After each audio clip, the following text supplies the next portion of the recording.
विचार रखेंगे।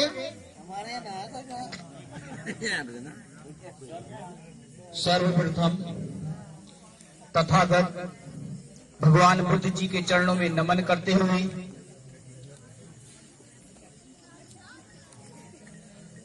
विश्व रत्न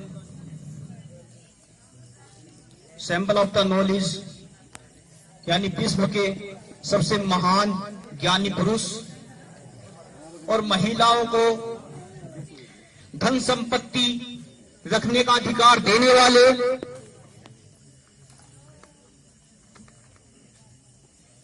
विश्व जगत को सबसे बड़ा लोकतंत्र देने वाले और इस बहुजन समाज को सम्मान से जीने का अधिकार देने वाले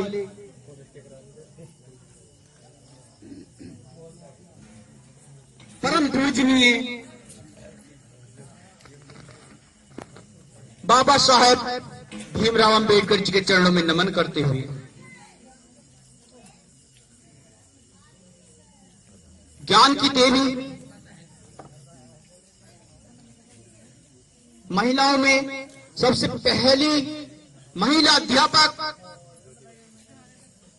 सावित्रीबाई फुले जी के चरणों में नमन करते हुए महिलाओं में सहायक अध्यापिका और फूले दंपत्ति को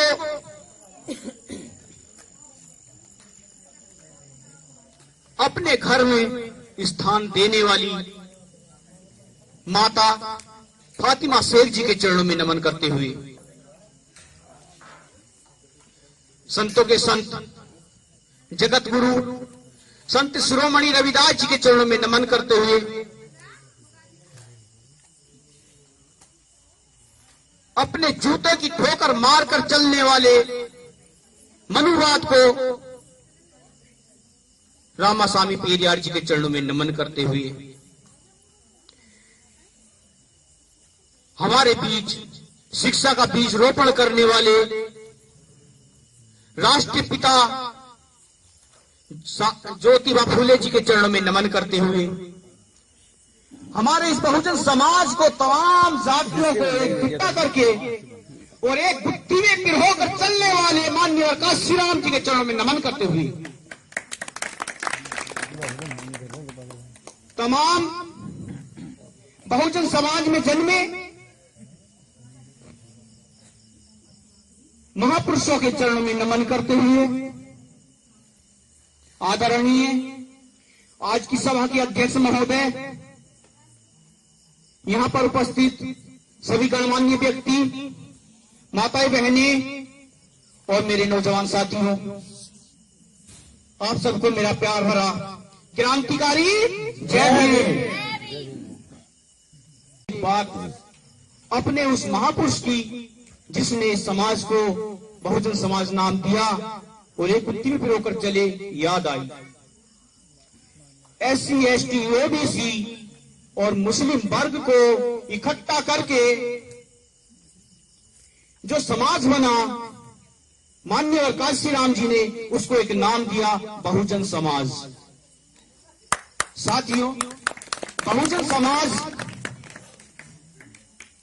दलित ही नहीं है, SC ST OBC और मुस्लिम भी इसमें शामिल है। उस समय माननीय काशीराम जी ने एक बात कही और जो वो आज सही साबित हो रही है। उन्होंने कहा था तुम्हें जेल में डाला जाएगा, तुम पे अत्याचार होंगे, बहनों की आबरू लूटी जाएगी, तुम्हें आराम से जीने नहीं दिया जाएगा, आप रैलियां निकालोगे, चक्का जाम करोगे, संगठन बनाओगे, आंदोलन करोगे और तुम्हारी सुनी नहीं जाएगी। और वो आज हो रहा है। आज के दौर में देखिए, एक बहन के साथ दुराचार करके हाथरस में जो अभी तक चल रहा है, आज तक पुलिस प्रशासन उसमें कुछ नहीं कर रहा और उन गुंडागर्दों की सुरक्षा कर रहा है। तो साथियों, ऐसा क्यों हुआ? मान्यवर जी काशीराम जी ने क्यों कहा? उन्होंने कहा कि ऐसा इसलिए होगा क्योंकि तुम देश के शासक नहीं हो, हम देश के शासक नहीं हैं। बाबा साहब के मिशन को आगे बढ़ाने के लिए माननीय काशीराम ने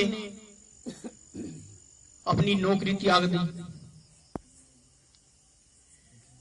माननीय काशीराम जी ने पूरा जीवन हमारे समाज को इकट्ठा करने के लिए बिता दिया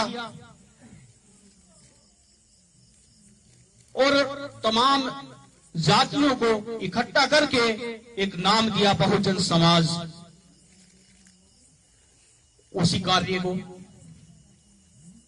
एक संगठन आया जो आरएसएस का नाम सुना होगा आपने, सिर्फ उसी की तरह उसी की तर्ज पर काम कर रहा है, बहुजन समाज बटालियन। अभी मैंने कुछ सुना था कि कुछ भाई बोलते थे कि बहुजन समाज बटालियन बीएसबी सोचते हैं कि जैसे हमारे चंद्रशेखर भाई ने राजनीति पार्टी बना ली, ये भी राजनीति पार्टी में आ जाएंगे, लेकिन नहीं। इसका मुख्य उद्देश्य है जो माननीय काशीराम जी का अधूरा कार्य था उसको पूरा किया जाए, अपने इस समाज को इकट्ठा किया जाए और एक गुत्थी में पिरोया जाए ताकि ये समाज बहकावे में ना आए, फिर बीजेपी की तरफ ना जाए, कांग्रेस की तरफ ना जाए और ये अब समाज इकट्ठा होकर के अपने अधिकार को ले और क्रांति करे और इस देश का शासक बने।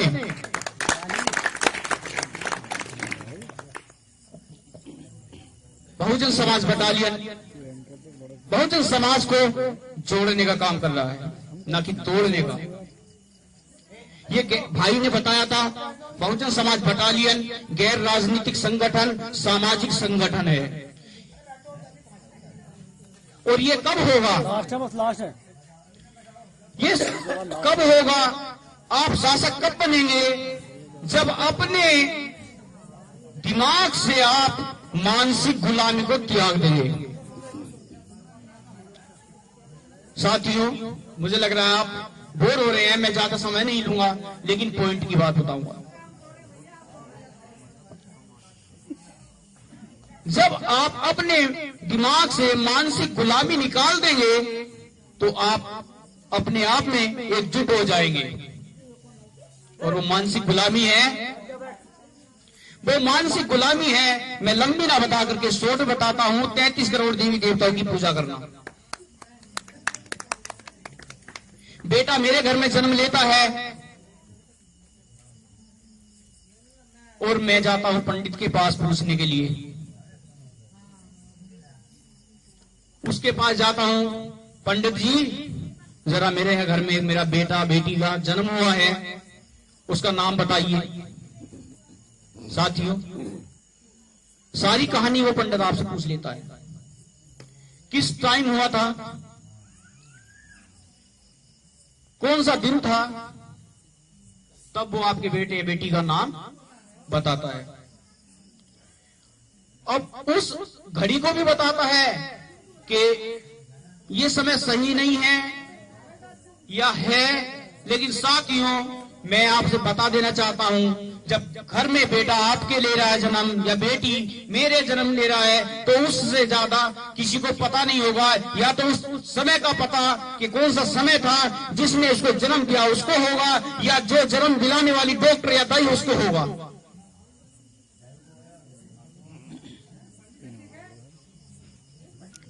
जब हम इन छोटी छोटी बातों को अपने दिमाग से निकाल देंगे तो हमारी मानसिक गुलामी निकल जाएगी।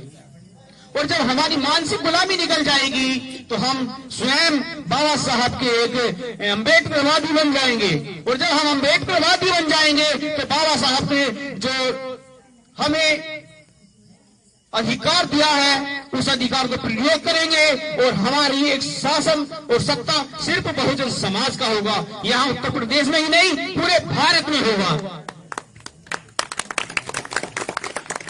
और आपको वोट के समय पर अनेकों पार्टियां आती हैं और आपको हिंदू बताती हैं, हिंदू बना करके आपको आपका वोट हथिया लेती है। लेकिन मैं आपको ये बताना चाहूंगा, बाबा साहब ने अनुच्छेद 330 और 342 में लिखा है कि SC ST OBC हिंदू नहीं है। तो आप हिंदू क्यों बनते हो? हम हिंदू नहीं है। संविधान इसका प्रतीक है, संविधान में लिखा हुआ है, ना कोई मिटा सकता ना मिटाया। जो बाबा साहब ने लिखा था 330 और 342 में कि हम हिंदू नहीं है। हम यहाँ के कौन हैं? मूल निवासी हैं। और मूल निवासी हम कैसे हैं, इसके विषय में आज सबके पास एंड्रॉइड मोबाइल है, स्मार्टफोन है। सबको मैं एक किताब बता देना चाहता हूँ जो महात्मा ज्योतिबा फूले जी ने लिखी थी, उसका नाम है गुलामगिरी। अपने मोबाइल में एक ऐप लोड करना, प्ले स्टोर में जाकर के और उस पर डाल देना गुलामगिरी, वो खुल के आ जाएगी हिंदी में। उसको पढ़ के देखना कि जो आपके भगवान है 33 करोड़ देवी देवता, ये कहां से आए थे और मूल निवासी यहाँ का कौन था। तो आपकी आंखें खुल जाएंगी। साथियों, बस ज्यादा किताब ना पढ़ के एक किताब पढ़ लें तो आप बाबा साहब के मार्ग पर चलने लगेंगे। यही कार्य पूरा करने के लिए कांशी राम जी का बहुजन समाज बटालियन ने कदम उठाया और गांव गांव जाकर के बहुजन समाज बटालियन आप भाइयों को यही शिक्षा दे रहे हैं कि अपने बहुजन समाज बटालियन की बातों को सुनकर के संगठन बहुत सारे चल रहे हैं और बहुजन समाज का मिशन है कि सारे के सारे एक पायदान पर आ जाएं और अपनी बहुजन समाज की सरकार हो जाए।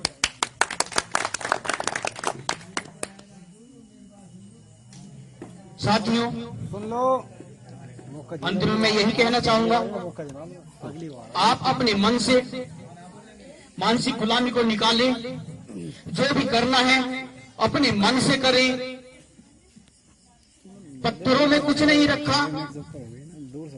संत शिरोमणि रविदास जी ने भी एक वाणी बोली थी। एक समय की घटना मुझे याद आई, जब संत शिरोमणि रविदास जी का समय था, उस समय हमारे समाज पर बहुत अत्याचार होता था। और जब मंदिर में आरती चल रही थी तो एक हमारा कोई भाई बाहर काफी दूर बैठ करके कम से कम 100-150 मीटर मंदिर से और उस आरती को सुन रहा था। कुछ ब्राह्मणवादी लोग उन्होंने देखा और उनके साथ अत्याचार किया, उनकी जीभ काट दी। तब रविदास जी ने कहा था, ये मूर्ख, इतना समय बताते हुए हो गया, मंदिर मस्जिद फिरे भटकता ना भाई, एक नाम की ठौर और एक नाम तेरी हृदय बसे है, क्यों ढूंढे चाहो।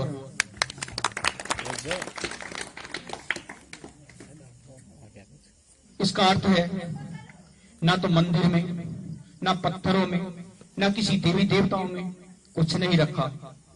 अगर तुझे कुछ करना है तो अपने हृदय को साफ कर ले, अपने मन को शुद्ध कर ले, सब कुछ तेरे पास है। कहीं कोई भगवान नहीं है, कहीं कोई परमेश्वर नहीं है, कहीं कोई ईश्वर नहीं है। अगर है तो वो स्वयं तू है। तो साथियों, अपने महापुरुषों के विषय में जानना जरूरी है। जब तक हम उनके विषय में नहीं पढ़ेंगे तब तक हम आगे नहीं बढ़ सकते। बाबा साहब ने भी लिखा और उनके एक शब्द मुझे कुछ याद आए। बाबा साहब ने कहा कि मैं मूर्तियों में नहीं, किताबों में हूं और मुझे पूजने की नहीं, पढ़ने की जरूरत है। आज भी हमारा समाज शिक्षित होकर के भी बाबा साहब को नहीं पढ़ पाया, उनको नहीं समझ पाया। आज भी अरे हमारे दादा परदादा करते चले आए, उन्हीं की परंपरा पर चले आ रहे हैं। उस समय हमारा समाज अनपढ़ था, जैसे किसी ने बहका दिया बह गया। लेकिन साथियों, आज तो आप ग्रेजुएट हैं, पूर्ण शिक्षा से संपन्न हैं। अपने इतिहास को पढ़ें और एकजुट हो जाएं और आने वाले समय में एकजुट होकर के जो आज हम पे अत्याचार हो रहा है, शायद फिर वो नहीं होगा। आरएसएस कार्य कर रही है। आज शासन का जो मास्टर चाबी है वो आरएसएस के हाथ में है, जिधर को चाहे उधर को घुमा ले। और ये भी बता देना चाहता हूं, आरएसएस एक संविधान को तैयार कर रही है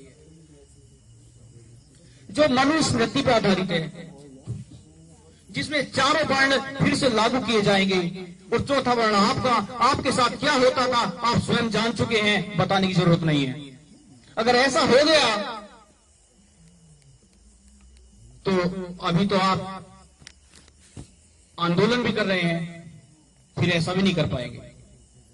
अंत में मैं यही कहूंगा, सब एकजुट हो जाएं, बाबा साहब के नियम पर चलें। एक भाई ने बोला था पृथक निर्वाचन मंडल को लागू कराना आसान बात नहीं है, लेकिन कोशिश करना भी मुश्किल नहीं है। और ये तब होगा जब आपकी सरकार होगी, आप देश में शासक होंगे, तो जो चाहेंगे आप कर सकते हैं। आज आरएसएस जो चाह रहा है बीजेपी कर रही है। अंत में यही कि आप सबको एकजुट होना है और बाबा साहब के मार्ग पर चलना है। सभी को मेरा जय भीम।